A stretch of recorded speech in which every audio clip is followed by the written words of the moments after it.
upang palakihin si Premier ayon sa dakilang kalooban ng Diyos para sa kanya. Palakpakan natin ang mga, diba?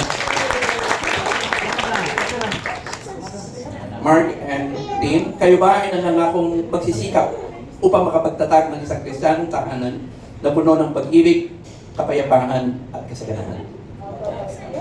Palakpakan po. Kayo ba ay mangangako at nangangakong magpapakita ng magandang halimbawa para sa batang ito sa isip, sa salita at sa gawa? Sige po. At sa panghuli, sa pagkakataon dumating ang panahong lumakina at tawagin ng Panginoon si Premier Amos Piduya sa isang buhay na paglilingkod sa Diyos, ipinapangako ba ninyo na hindi niyo siya ipagkakait sa Diyos? Yan. Muli, palakpakan natin ang Panginoon. Pwede ko mo ba i-request lahat po ng mga ninong-ninang mga sponsor ni Premier na pwede po bang na i-request na tumayo? Tumayo lang po. Ayan. Actually, konti pa nga kayo eh. Pag panganay, ito yung pinakamaraming ninong at ninang. Diba? Minsan nga, nag-dedicate ako, 60 sila. 30 ang mga babae at lalaki. Kasi lahat gusto magpresenta. Tama ba? Pero, kayo, hindi naman kayo paramihan, nung mag-isip, yung mga magulang, na kukunin ninong at ninang, kayo yung nasa inisip nila. Di ba privilege yun? Na magiging inaanak ninyo ang batang ito. Pero may kaakibat, mga magulang at mga kapatid, na ito ay responsibilidad. Hindi ito pagtayo lang at pagkatapos ng basbas, okay na. Hindi po. Ang ibig po sabihin ng mamaya, magtatawagan kayo ng kumare at kumpare. Di ba? O maring, anong tawag ninyo kay Mark? Mark yan? Pare. Di ba? Anong tawag ninyo kay Tin? Mare. Mare. Di ba? Mamaya, yan na yung tawagan ninyo. Di ba? Pero ano pa ang ibig sabihin ng kumare at kumpare? Makinig kayong mabuti. Kasi baka aatras kayo kapag maaalaman ito. Ibig sabihin ng kumare, kumpare, co-parents. Laliman pa natin ng konti.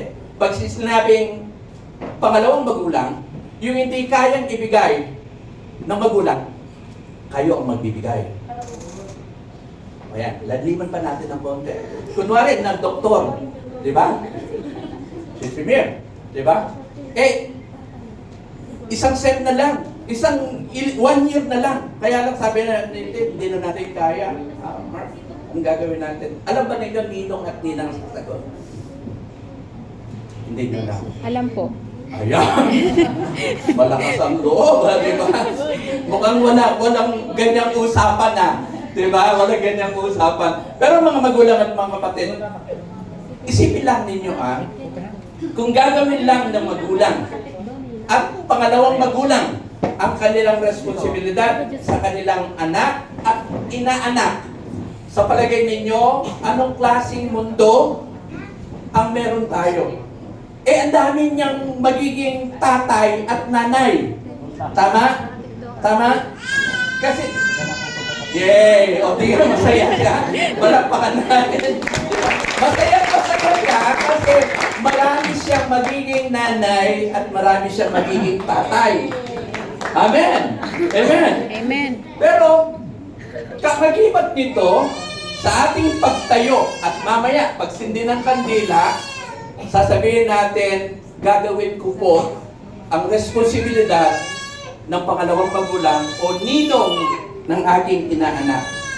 So, hindi ko kayo marinig pero isigaw lang ninyo yung inyong sagot. Diba? Sino masaya ngayon, ninong at ninang siya ni Premier? Masaya pa lahat? O pagkatapos yung marinig ito, at mukhang napasubo ata ako. Okay.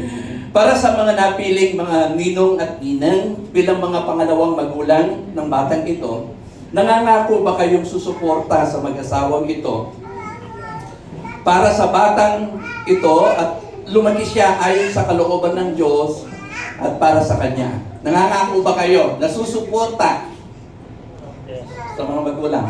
Yes, Pastor. Parinig po na sagot. Opo, Pastor. Kaya palakpakan natin yung mga matatapang. Pangalawang magulang. Nangangako ba kayong ipapanalangin si Trinier at maglalaan ng pagkakataong maituro sa kanya ang salita ng Diyos? Nangangako ba kayong magiging isang magandang halimbawa para sa kanya sa isip, sa salita at sa gawa? Opo, Pastor. Ayan. Matapang, di ba? At mamaya, pagkatapos po natin ito, ay magsisindi po tayo ng kandila para ipaliwanag ko lang sa inyo. Sabi nga ng mga matatanda, uy, wala na sulihan ng kandila, ha? Ano yan? For life na yan. Diba? Ano man ang mangyari, binding ito sa harapan ng Panginoon at sa... Okay, ganito po yung gagawin natin. Bilang pastor, na itinalaga ng Diyos, na sinisimulo ng kanya pong iglesia, ay sa ating pong ginawa ngayon, simbolo po ito na ng liwanag, siyempre, ng kandila, pero higit pa dito, ng ating pagsang-ayon na anuman ang ginawa nating pagtatalaga ngayon ay ating pong gagawin sa harapan ng Panginoon at sa kapulungan ito. Amen? Pwede bang lumabas kayo dito, mga ninong at ninang, sa aisle? Diyan lang kayo. Mag-line lang tayo ng ano. Siguro magkabila, di ba? Ngayon, ganito gagawin natin. Mula sa church, kukunin ng mga magulang ang responsibilidad para sa batang ito na si Premier. So, parang pagsindi nila ng kandila, sasabihin nila, lahat po ng aming pong mga pagtatalaga, gagawin po namin yan sa abot ng aming makakaya. Pag sinindihan yung kandila. Ngayon, lalapit ang mag-asawa, nasisindihan naman ang inyong kanya-kanyang kandila. Sila ang magsisindi. Dahil sinasabi ninyo sa harapan ng Diyos, gagawin po namin sa tulong ng Panginoon, sa abot ng aming makakaya, ang aming responsibilidad sa aming inaanak. Kaya ba kayo? Tapos pagka hindi po, tayo ay saglit na mananalangin.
Ayan, tawagin po natin sina Tin at si Mark sa harapan.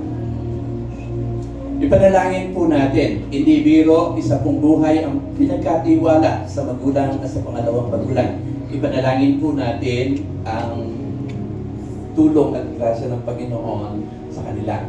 Na pagpalain sila ng Panginoon. Bakit? Kasi hindi naman nila matutulungan ang kanilang inaanak kung sila rin naman ay hindi po nakaranas ng pagpapala mula sa Panginoon. Amen? Saglit tayong yumuko at ilingin sa Diyos ang kanyang pong pagpapala at pagsama. Ama naming Diyos na nasa langit, kayo po ang Diyos na nagtatatag ng pamilya ayon sa dakila ninyong plano. Kami po ay dumugdulog sa inyo, sa inyong harapan ngayon iniling po namin sa inyo na pagpalain po ninyo ang batang ito na si Premier. Protektahan niyo po siya sa lahat ng uri ng sakit, aksidente at sa lahat ng gawa ng masama.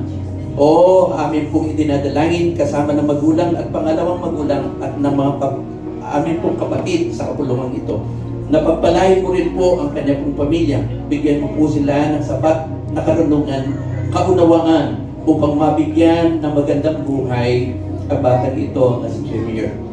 At higit sa lahat, Panginoon, iniling po namin sa inyo na hayaan mong lumaki ang batang ito na may banal na takot sa iyo, pag-ibig sa iyo, na kapag dumating ang tamang panahon, naway tanggapin ka niya bilang kanyang Panginoon at sariling tagapagligtas. Panginoon, pagpalain niyo po ang magulang, pagpalain niyo po ang pangalawang magulang, pagpalain niyo po ang bawat isa, O Diyos, upang masuportahan ang batang ito. Ito po ang aming dalangin sa pangalan ng inyong anak na si Kristo Jesus, na aming Panginoon. Ang lahat po'y magsabi ng Amen. Pwede na po natin batain. Ayan. Kaya ko bang kargaan yan?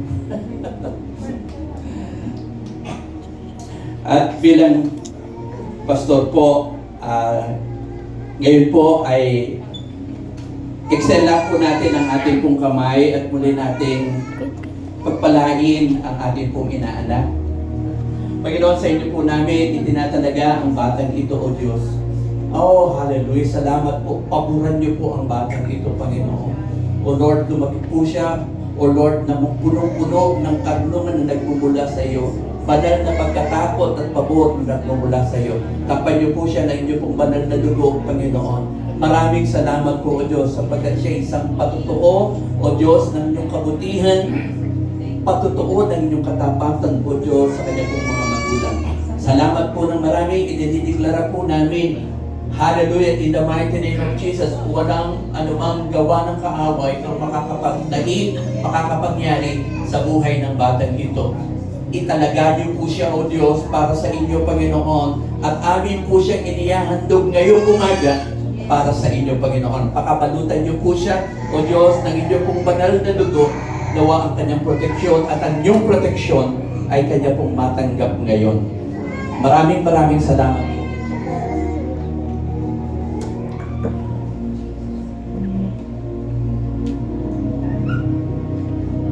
Premier Amos Binuya, ikaw ay inihahandog ko sa iyong tagapagligtas, sa iyong manunubos, sa Panginoong Jesucristo. Sa pangalan ng Ama, Anak at ng Espiritu, tanggapin mo ngayon ang bendisyon. In Jesus' name, Amen and Amen. Mabuhay si Premier! Praise the Lord. Hallelujah. Sige po, tayo po'y makakaupo na. And the Lord bless you and keep you. The Lord make His face shine upon you and be gracious to you. May the Lord turn His face toward you and give you peace. Pagpalain po tayo, ingatan nawa ng Panginoon. Ipakita ng Panginoon ang kanyang kabutihan at awa sa bawat isa sa atin. At malugod nawa ang Panginoon sa bawat isa. Bigyan niya kayo ng kapayapaan at ng kagalakan. Maraming salamat po. God bless us all. Purihin po ang Panginoon.